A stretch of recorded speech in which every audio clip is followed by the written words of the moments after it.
This video is about chapters 12 to 16 of the book of Revelation, written by John the Apostle in the second half of the first century AD. It follows on from my previous videos on Revelation, which you can find in the description below. And there's more detail in my new book, God, Mind, Body, available now to read for free on my website, robertensor.com, spelled Ensor, or you can buy it from Amazon as a paperback or an ebook. And there'll be links in the description below. So John saw a great sign in heaven of a woman clothed with the sun and the moon was under her feet, and upon her head was a crown of 12 stars. That's Revelation 12:1. The woman gave birth to a male child. A great red dragon wanted to devour the woman's child. That's Revelation 12:4. The dragon was identified as the old serpent. He was called the devil and Satan, the deceiver of the whole world. Revelation 12:9 there. So the child was born a male child who is to rule all the nations with a rod of iron. Revelation 12:5. So the male child is obviously Jesus, whom the demonically influenced Herod the Great tried to kill during the massacre of the innocents, as found in Matthew chapter 2. And Jesus was caught up to heaven and God's throne during his ascension and is going to rule the earth following the second coming. So therefore, the child's mother is the woman is in one sense Mary, and Jesus is currently by his Father's throne in heaven. And there's evidence for this in Scripture in Psalm 110 when Yahweh says to my Lord, "Sit at my right hand until I make your enemies your footstool," with Yahweh as the Father and my Lord as the Son. So the Father's words to the Son in Psalm 110 occurred after Jesus' ascension and prior to the second coming, because the psalm has the messianic context of the Lord judging the nations and crushing kings in the day of his wrath.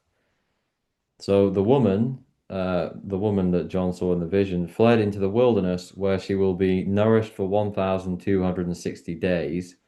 That's Revelation 12:6. There was a war in heaven. The archangel Michael defeated Satan, who was cast down to earth, where he attempted to persecute the woman. And the earth swallowed up a flood conjured by the dragon against the woman, which is reminiscent of God parting the Red Sea to aid the flight of the Israelites in Exodus chapter 14. Frustrated, the dragon went away to make war on the rest of the woman's offspring who keep God's commandments and hold Jesus' testimony. That's Revelation 12:17. So the woman is explicitly described in the book as a sign, that is, she is a symbol. So Mary successfully fled to Egypt during Herod's massacre, and the Holy Family spent several years hiding in Egypt, as described in Matthew 2. But Mary won't be on earth during the end times, so there's a double meaning here. We know from Daniel that the persecution of the saints will be for time, times, and half a time, or 3.5 years. So, according to the prophetic calendar, that is 1,260 days exactly, which matches the woman's time of exile in the wilderness. The woman then will be given a place of refuge during the persecutions of the Antichrist. But who is she exactly in the future eschatological sense? So in Genesis chapter 37, Joseph, the patriarch Joseph, dreamed that the sun and the moon and 11 stars bowed down to him, a prophecy of his becoming second in command of Egypt. So in the dream, the 11 stars were the 11 sons of Jacob, with Joseph himself as the 12th, who together were the progenitors of the tribes of Israel, although there is some complexity surrounding Joseph's status as a tribe, as two of his sons also were listed as tribes. So the moon was his Joseph's mother Rachel, and the sun in this dream of Joseph was a symbol for his Joseph's father Jacob.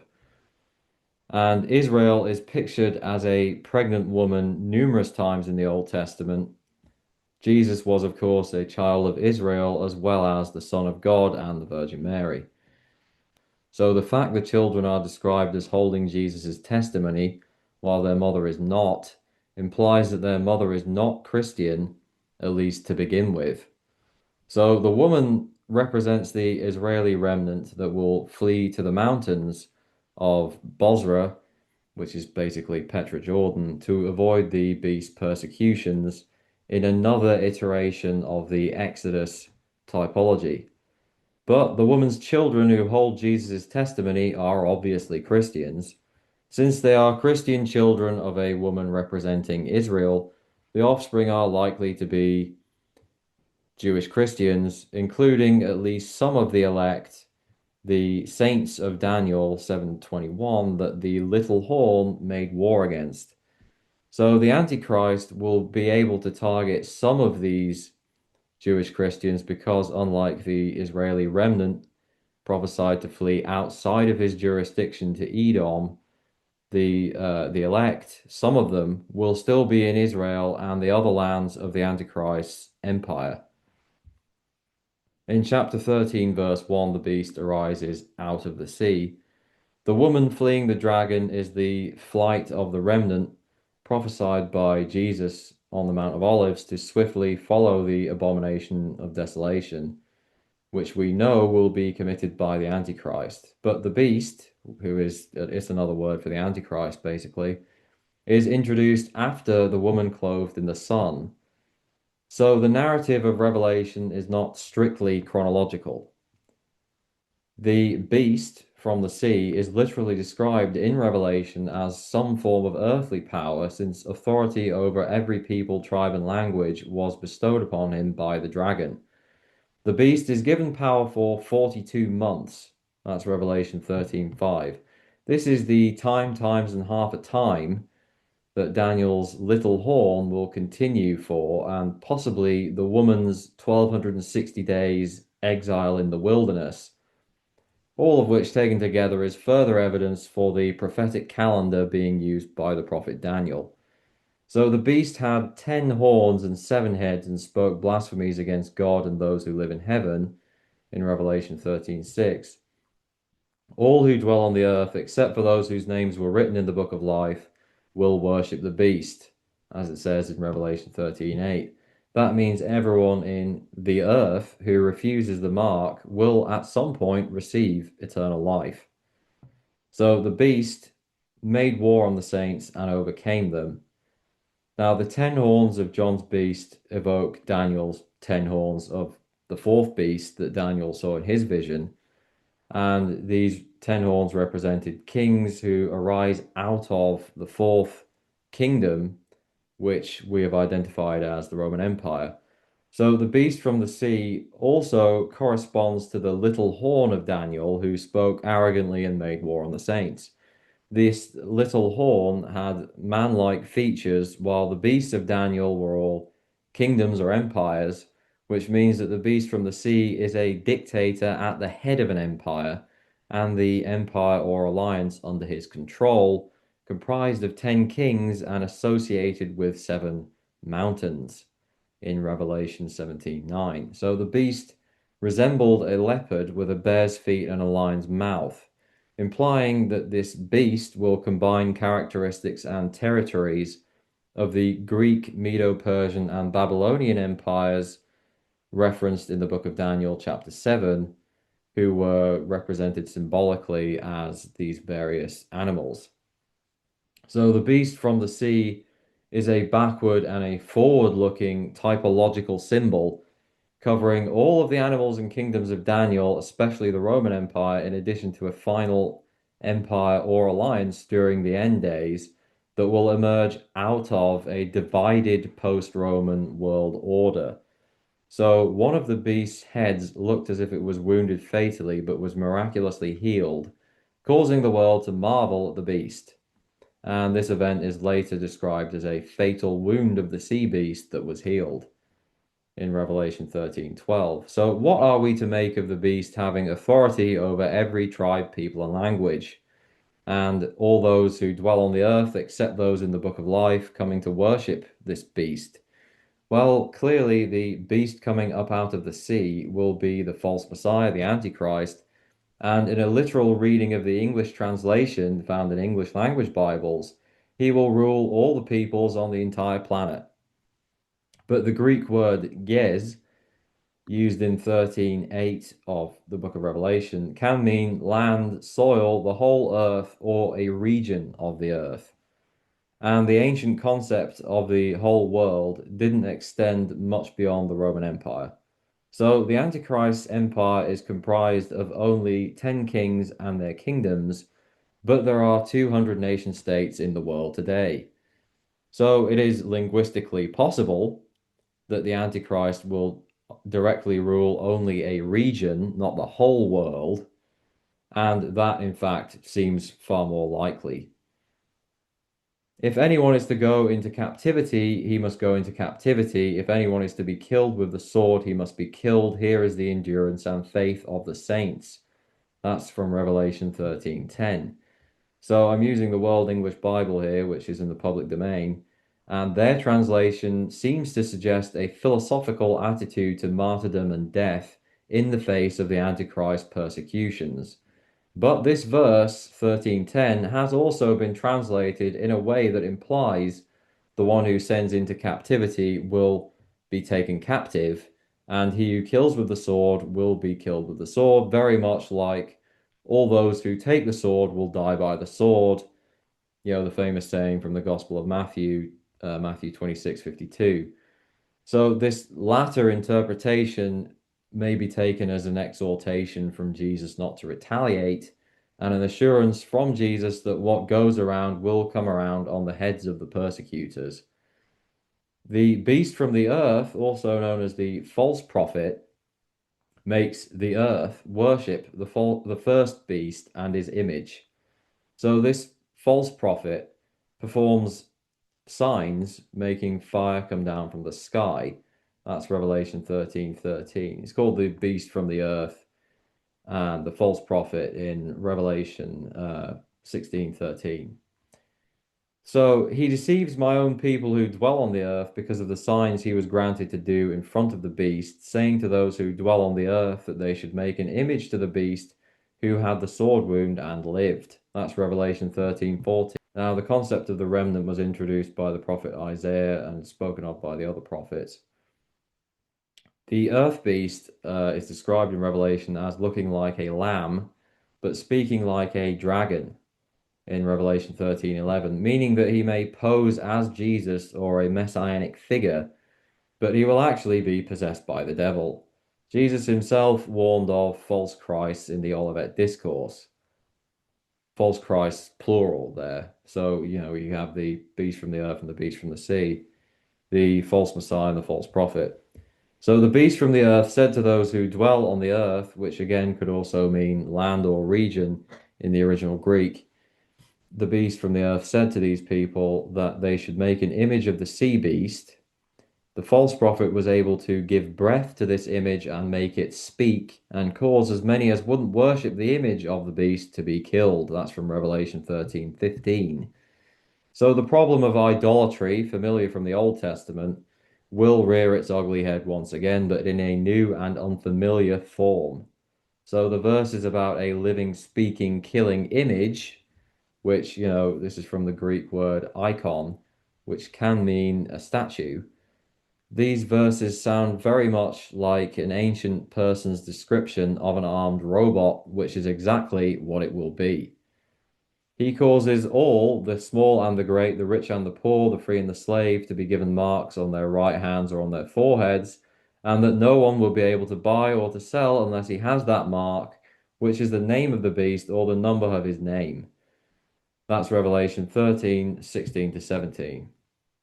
The number of the beast is the number of a man, 666, which is given in Revelation 13:18. Now, the Emperor Nero, the Roman Emperor, demanded that people worship him as a god, and the transliteration of his Greek name and title into Hebrew adds up to 666, which preterists interpret as evidence that the decadent Caesar was the beast, and this is computed via gematria. So the early Oxyrhynchus Papyrus 115 of the Book of Revelation incorrectly gives the number of the beast as 616, and Nero's Latin name, transliterated into Hebrew, computes as 616. So Nero is the only historical beast candidate whose name fits both numbers. However, only 666, found in the preponderance of manuscripts, is the true number. So the period in which the beast makes war on the saints is generally reckoned at around 3.5 years, and Nero persecuted Christians from November of 64 AD until his death in 68 AD in the month of June, which was almost exactly 42 months, 3.5 years, or time times and half a time. Preterists believe the beast is described as arising from the sea because Rome was across the Mediterranean from Israel and from Patmos, where John was writing the book of Revelation. In several other ways, however, Nero does not fit this sea beast, notably because Jesus didn't return to kill him directly. Nero didn't cause an abomination of desolation in the temple, and he didn't rule jointly with 10 kings. So these are descriptions that pertain exclusively to the end times beast from the sea, who has yet to appear. But that doesn't mean that Nero cannot reincarnate. Now, I can't get into reincarnation in Christianity here. It was already addressed with scriptural evidence provided in my previous video and in my book, God, Mind, Body. So the biggest problem with preterism as it pertains to the last book of the Bible is that the main thrust of Revelation is clearly future oriented. At least part of it is concerned with the things which must happen soon, which is from Revelation 1:1, and the things which shall be. And yet Nero's death in 68 AD and the destruction of the temple in 70 AD had already happened by the time John was exiled to Patmos, where he wrote the book of Revelation. Therefore, the prophecies, especially those contained in Revelation, were not only referring to Nero's persecution of Christians, the Greek tyrant Antiochus Epiphanes' desecration, and the Roman destruction of the temple. So we are again looking at multiple types occurring at different times, with the main fulfillment currently unrealized. History repeats itself after all. The ancient Romans did not make it impossible for the world to buy or to sell without some type of insignia on the hand or the forehead, which is how the mark of the beast is described in Revelation. Although Caesar's head and name, including Nero's, were imprinted on the Roman coinage in use throughout the empire, and those who worshipped the Emperor Domitian received a charagma, which is the same word John used in Revelation 13:16. So the charagma was a certificate of imperial validation, without which people were liable to accusations of treason and punishment. But these are better regarded as instances of typological beast prefiguring, because Romans didn't go around with the emperor's name, coins, or their certificate of worship on their foreheads. A global or regional mark tied to finance would be more easily accomplished by modern digital technology. The beast from the earth, also known as the false prophet, is interpreted by idealists as false religion in any form during the church age. Of course, as Christ said, there are and have been many false prophets, and yet Revelation is talking about a particular individual who is worse than all the rest, who performs deceitful miracles and he makes people worship one man towards the end of the age. So John summarized the situation in his letter. This is found in 1 John 2:18. And as you have heard that Antichrist is coming, even now many Antichrists have arisen. So this distinguishes between the less significant Antichrist and more broadly an anti-Christian spirit that can crop up anywhere at any time since the first advent, and the particular Antichrist that is coming. The number 666 does have numerological connotations of coming just short of the perfect 7 and the divine 8, because the number of Jesus' name in Greek is 888. But it is also a real number. 666 is also a real number associated with a real man. Hence, that's why John wrote, it is the number of a man. So the tribulation is basically intended by God to sort the sheep from the goats and to make the distinction official by the means of this mark. Although, the mark will be promoted by Satan, it does ultimately serve a purpose. The invisible spiritual sealing of the elect is the opposite of the visible material mark of the beast on the heads and hands of the Antichrist's followers. Then later in the book of Revelation, Jesus and the 144,000 were stood on Mount Zion with the name of Christ and his Father written on their foreheads. That's Revelation chapter 14, verse 1. So John heard a sound from heaven, like the sound of many waters and the sound of great thunder. In heaven, harpists sang a new song before the elders, the four creatures, and the throne of God that only the 144,000 could learn. The waters here are living water, which is a code word for God's Spirit, and John was dubbed one of the sons of thunder by Jesus in Mark 3:17. So the new song is therefore the returned John's prophecy, his new message to the elect, who are the ones who have ears to hear all of it prior to the millennium. The 144,000 elect were called those who have been redeemed out of the earth in Revelation 14:3. They are redeemed out of the earth because of their rebirth, sojourns to heaven, their eventual participation in the rapture, and the fact some of them will be martyred, unfortunately, with their souls going to heaven to await the first resurrection. The 144,000 elect are the main group involved in the rapture. Although they left the earth for the sky during the rapture, John makes it plain that the elect have returned at the time of Revelation 14:1, since they are stood on Zion with Jesus in that vision, which must be after the campaign of Armageddon and the liberation of Jerusalem by the Messiah. As previously mentioned, the book of Revelation is not strictly chronological, which can cause some confusion. So this time lapse has led some people to argue that the elect were raptured out of the earth before anything bad happened, before the tribulation, or at least before the Antichrist arose and began his persecution of Christians in a mid-tribulation rapture. So these pre- and mid-tribulation rapture interpretations of Revelation 14:1 are undermined by the fact that the saints who were killed for not capitulating to the Antichrist were involved in the first resurrection and reigned with Christ for 1,000 years in Revelation chapter 20. Clearly, the elect are the saints, since the 144,000 elect are called first fruits to God and to the Lamb in Revelation 14:4. The first fruits are the first part of the harvest, which means that the 144,000 are to be involved in the first resurrection and the accompanying rapture. So, hence they were redeemed by Jesus from among men, as it states in Revelation 14:4. In other words, before the rapture, they were morally and spiritually redeemed by Christ. During the rapture, they were picked out from among humanity like the first fruits of a harvest. And after the rapture, the elect will no longer be really human in the traditional sense, but glorified in immortal bodies. So the perseverance of the saints is called for at this time in Revelation 14:12, as Jesus said in the Olivet Discourse, he who endures to the end will be saved.